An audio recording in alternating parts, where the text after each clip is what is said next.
आसाराम बापूजी जो है वो काफ़ी साल से जेल में है और उनको बेल भी नहीं मिल रही अभी तक। आपको क्या लगता है इस ये जो यहाँ पे आज धरना रखा गया है, इस धरने को लेकर आप क्या डिमांड करोगे? देखिए, इस धरने को लेकर के आज पूरा देश विदेश सब देख रहा है कि संत श्री आसाराम जी बापू की तबीयत बहुत ही गंभीर है और एम्स का मेडिकल रिपोर्ट है को बहुत ही सीरियस कंडीशन में है। तो उनको जो संत श्री आसाराम जी बापू का मौलिक अधिकार है वो उनको मिलना चाहिए। जो उनका मौलिक अधिकार है हजारों लाखों लोगों को मिला हुआ है। बापूजी को आयुर्वेदिक उपचार के लिए उनको एक अच्छे हॉस्पिटल में जो उनकी मांग है वहाँ पे उनको एडमिट कराया जाए, उनको व्यवस्थित आयुर्वेदिक उपचार दिया जाए और उनको जल्द से जल्द यानी रिलैक्स एक वातावरण में उनको पैरोल पे मेडिकल बेल पे उनको छोड़ा जाए। उसके लिए आज आज़ाद मैदान में ये सारे हमारी यही मांग है कि जो मौलिक अधिकार है वो बापूजी को मिले। उसके लिए आज ये जो हजारों लोग यहाँ पे इकट्ठा हुए हैं उसका एक ही कारण, ये वो लोग हैं जो जगह जगह पे केवल 2-2, 5-5 लोग एक एक क्षेत्र को संभालते हैं। एक एक व्यक्ति के साथ में कम से कम 2-2, 300 लोग जुड़े हुए हैं। तो ये तो केवल हमने उन लोगों को बुलाया है जो 2-2, 500 लोगों को संभाल रहे हैं।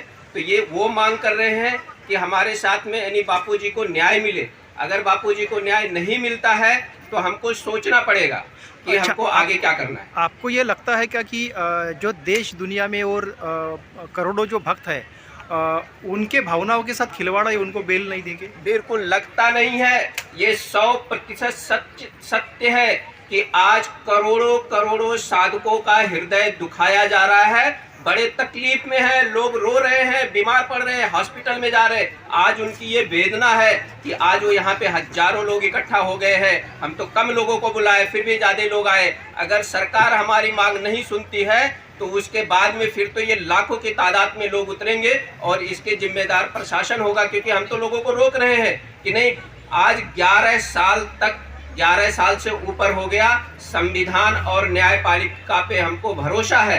उसके लिए हम शांतिपूर्वक इंतजार कर रहे हैं कि न्यायपालिका से हाथ जोड़ करके प्रार्थना है कि वो हमको न्याय दे और करोड़ों लोगों के भावनाओं के साथ में खिलवाड़ ना किया जाए। बापूजी को इतना सीरियस कंडीशन, 3 बार हार्ट अटैक आके जा चुका है, 12-13 यूनिट ब्लड उनको चढ़ाया जा चुका है। एक आतंकवादी को मनचाहा उसको भोजन दिया जाता है, मनचाहा सुविधा दी जाती है, तो संतों के साथ, हिंदू संतों के साथ में ऐसा भेदभाव क्यों? इसलिए हमारी यही मांग है प्रशासन से, न्यायपालिका से कि बापूजी को जल्द से जल्द उचित आयुर्वेदिक व्यवस्था की जाए। आपको ये लग रहा है नहीं सहेंगे, अब अन्याय नहीं सहेंगे, नहीं सहेंगे, नहीं सहेंगे, अब अन्याय नहीं सहेंगे। आपको ये लग रहा है कि बापूजी के साथ में दोहरा व्यवहार है और दूसरी बात जो चार्जेस फ्रेम किए गए हैं उनमें अभी तक चार्जशीट में कोई क्लैरिटी नहीं है। इस उपलक्ष्य में आप 2 लाइन में क्या कहोगे? जी, लगता नहीं है, बिल्कुल ये सत्य है कि पॉक्सो एक्ट में मेडिकल बैकग्राउंड सबसे अहम होता है, जबकि मेडिकल रिपोर्ट में यहाँ तक है कि लड़की को किसी ने टच भी नहीं किया है।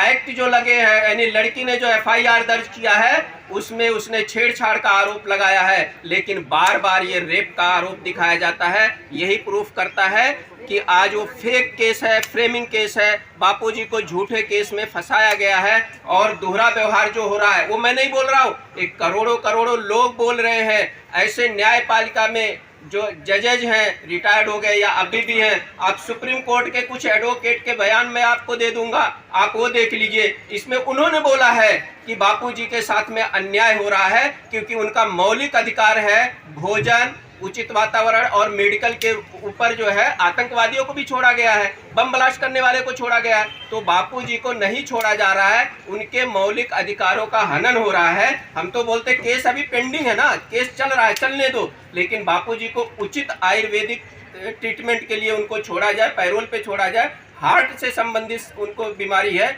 और ये सुप्रीम कोर्ट न्यायपालिका माननीय बोलते हैं कि यहाँ पे किसी को हार्ट का पेशेंट है तो ऐसी सुविधा हो, आधे घंटे में उसको हॉस्पिटल पहुंच जाना चाहिए। अरे रात को 11 बजे बापूजी को हार्ट अटैक होता है और उनको सुबह 6 बजे हॉस्पिटल में एडमिट कराया जाता है। ये अन्याय नहीं है तो और क्या है?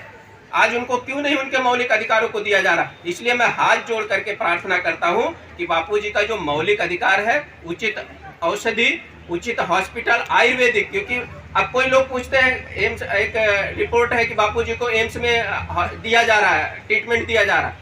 एम्स में बापूजी नहीं जाना चाहते हैं, उसका रीजन ये है कि कोरोना काल में बापूजी को ओवरडोज दिया गया, जिसके उनकी हालत गंभीर हो गई, 3.5 उनका हीमोग्लोबिन हो गया, और गलत ट्रीटमेंट की वजह से बापूजी को तकलीफें बढ़ी। इसका प्रमाण ये है कि जिस समय बापूजी जेल में गए थे उस समय उनसे हार्ट से संबंधित और भी जो 12-13 बीमारियां हुई, मेडिकल रिपोर्ट है उनको कोई बीमारी नहीं हुई, ये जेल में जाने के बाद बीमारी हुई है। इसका मतलब है कि गलत ट्रीटमेंट। मेरा आखिरी सवाल है, आपका ये आरोप है क्या कि बापूजी के साथ में जेल में कुछ बड़ी अनहोनी हो सकती है? देखिए, मुझे जेल प्रशासन पे भी भरोसा है, न्यायपालिका पे भी भरोसा है, अनहोनी नहीं होगी ऐसा मुझे भरोसा है। अगर कुछ अनहोनी होती है तो करोड़ों करोड़ों लोगों के भावनाओं को दुखाया जाएगा, और फिर ये जो साधक हैं ये अगर कुछ करते हैं तो हमारा जो प्रशासन और इसके जिम्मेदार वो होंगे, क्योंकि हम तो कंट्रोल कर रहे हैं 11.5 साल से। इसलिए मुझे जेल पे भी भरोसा है, न्यायपालिका पे भरोसा है, प्रशासन पे भरोसा है कि बापूजी की जो मौलिक अधिकार है उनको दिया जाए।